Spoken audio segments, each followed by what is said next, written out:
Hi everyone, I'm Karen from Makeup and Beauty Blog, and today I've got the new MAC Retro Matte Liquid Lip Colors to share with you. This is a new line of liquid lip colors being added to the MAC Permanent line, and oh, I also have swatches, so let's jump into those while we talk about these liquid lipsticks for a little bit. So, like I was saying, these are liquid lipsticks, and they're really cute. They've got this top, which looks like, you know, a regular matte lipstick, and then these clear little tubes where you can see each of the colors.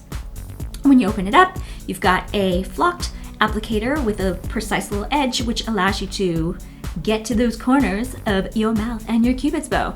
Okay, so these are, I'd say, on the creamier side of liquid lipsticks. You can feel them definitely gliding across. They almost feel like a mousse, and a little bit goes a long way. You don't need a lot, and they have that classic vanilla MAC scent, but no flavor. At least I couldn't tell if there was a flavor. These dry extremely fast, by the way. I'm talking like less than 30 seconds, so you have to move really, really quickly in order to get them on your lips. I mean, you can get them on the lips. I've found the easiest way is to go sort of like section by section. You do a little bit, wait for it to dry, do a little bit more, wait for it to dry. And then you can knock out a lip in fairly quick time. Thing is though, is because they dry so quickly, you have to move fast and you don't have a lot of leeway to correct mistakes. And in some cases, like with the reds, which are awesome, by the way, I really like the reds in this group.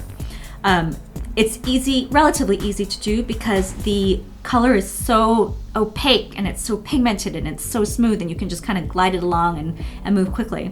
But with some of the other colors, like the lighter shades, the pastel shades, the nude shades, girl, I had some troubles with those, not gonna lie.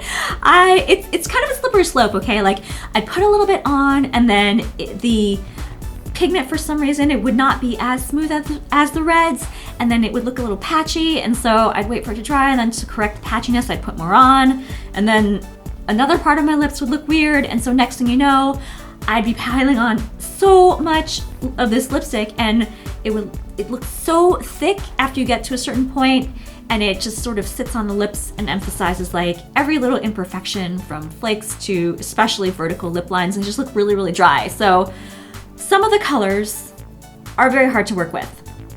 If you are looking at one of like the pinks or the nudes, be prepared to take some time to apply and be prepared to clean up and perhaps start all over again. That said, all of these I've had a pretty good result in terms of wear time. I'd say that these last between 4 and 6 hours. They'll last through drinks. However, they won't last through a meal. I mean, it depends on what you're eating. Like if you're very daintily and carefully eating some Jell-O or like some strawberry shortcake or a donut, clearly my mind is on very sweet things right now, you'll be fine. But if you're chomping down on a turkey drumstick and like really going to town on that thing, your lipstick will lift off, and so you'll have to reapply again. Okay, so yeah, because these are mattes, they're slightly drying. I would prep the night before with some heavy duty lip balm, and then also the morning of, so that way you can get as much moisture as possible into those lips before you apply these lip colors. All right, so I will have more info on the release dates, price, all that good stuff, all the colors, all that information in the description box down below, as well as on the blog. So go ahead and head on over there to check it out. And if you like this video, please give it a thumbs up and subscribe. Thank you again for watching, and I'll see you again soon. Bye!